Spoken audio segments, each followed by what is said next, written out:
Well, good morning, everybody. I'm so excited to be a head coach in the SEC and at the University of Arkansas.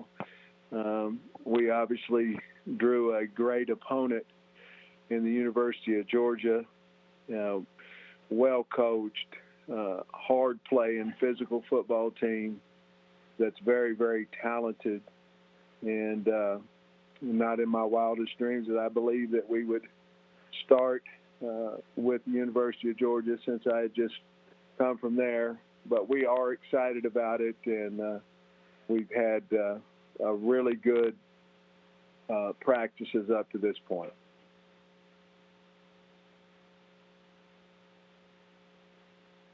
Coach, we'll begin with Tom Murphy of the Arkansas Democrat-Gazette. Morning, Sam. In scrimmage number 2, you talked about ball security. And I'm wondering, since that point till now, particularly with Felipe, how he's executed, what the ball security has been like, and if his relationship with the receivers you feel like is on point right now.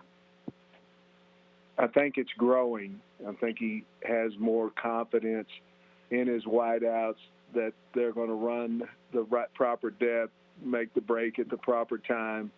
He's throwing the ball very well right now.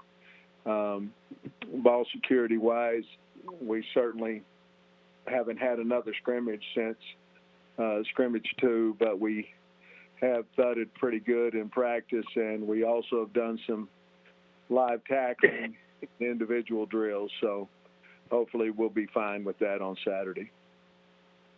And when you look at Georgia's personnel, I mean, obviously you prepared for them when you were at Tennessee and the 2014 game here. But are there some characteristics about a Georgia defense in terms of athleticism, personnel? Well, they're big, they're physical, they're well coached, they run to the football, and they're very physical when they get to the football. Any big plays excites their defense even more. And so negative plays, interceptions, anything of that nature. So we're certainly going to try to stay away from that. But Dan Lanning's as good a defensive coordinator as there is in the country. And, of course, Kirby's expertise is everything, but certainly on defense. And it shows on film. All right, looks like we've lost Nate. Let's go to Seth Emerson of The Athletic.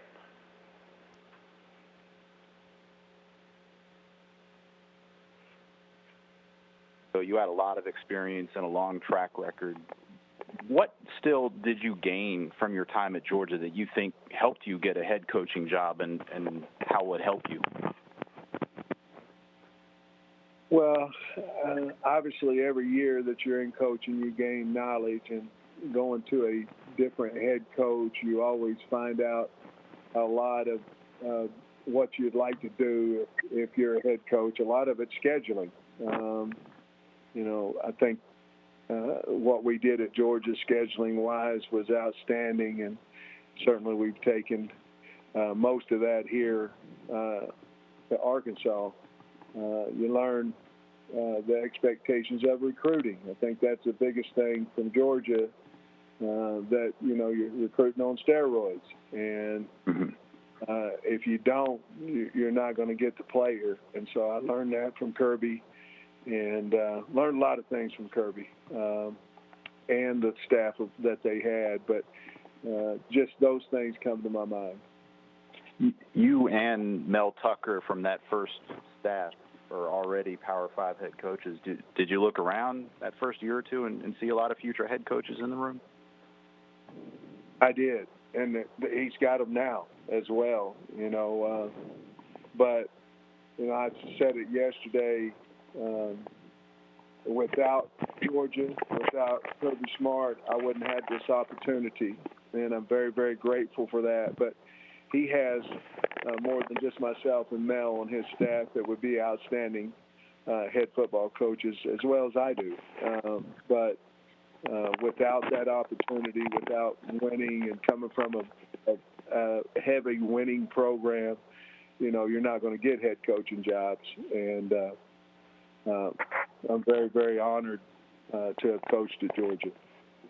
Thanks, Sam. Brandon Sudge of the Macon Telegraph. Hey, Coach. Hope everything is going well there on your end.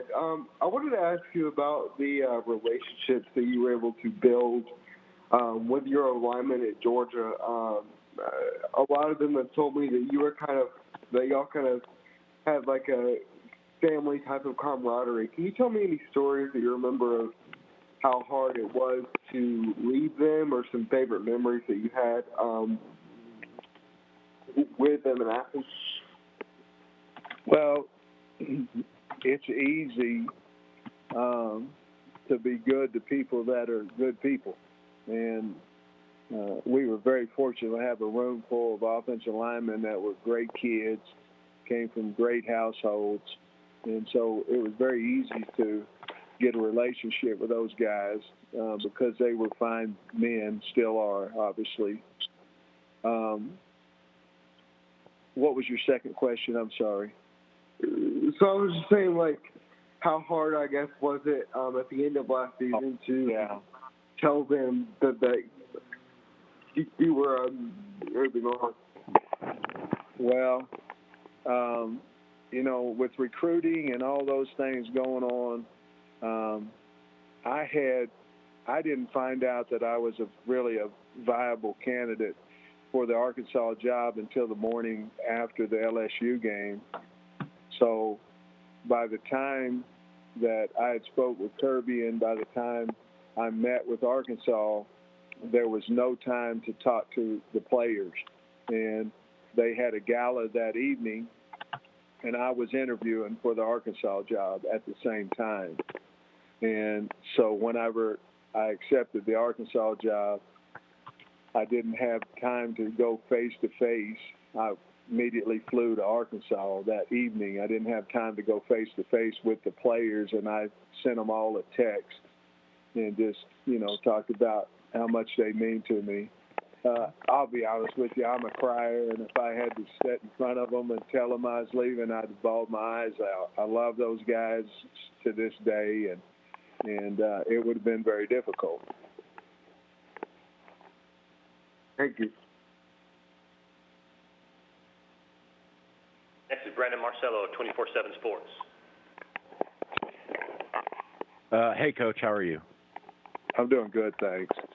I was wondering if you've had a chance to be able to watch the first few weeks of the college football season, or even chat with some of your colleagues that are involved with those games, and what they've learned in this return to football and how they've had to deal with that, whether it was sloppy play or special teams breakdowns, and how you can translate that going into your opener.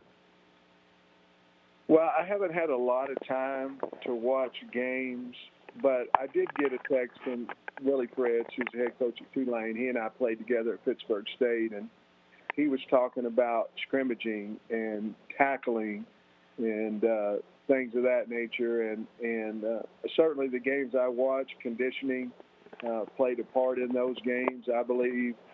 And the things that happen in every first game that every head coach is probably concerned about is, the turnovers, the conditioning, the tackling.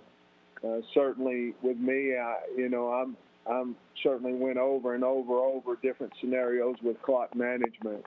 I didn't see a lot of problems with clock management in the few games that I was able to watch, but things that stuck out were tackling, what kind of condition the players are in, and certainly the vault security. This being your first year as a head coach, obviously you have a lot to deal with anyway, but how is this, just these unprecedented times, made it more difficult to, one, get to know your players, your personnel, and then also, of course, practice and provide that physicality you want to see? Well, I think the Zoom era that we all were in, and of course still in at some points, made it very, very difficult to get close to your players. It's not the same as, and recruiting's the same way, but as far as practice and things of that nature, it's difficult because you test Sunday, Wednesday, Friday. And I think they're going to change it to Sunday, Tuesday, Thursday now. But, you know, you're waiting on those results, and to say it doesn't wear on you to figure out if you have COVID, let alone, you know, the players and the staff and everything else.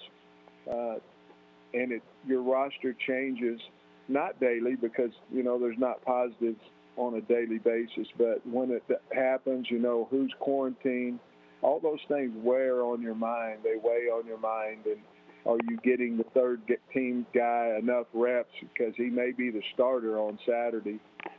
Just a lot of extra preparation, a lot of two-spotting things for us so we could get our entire team ready to play if COVID hit us hard in a week or two.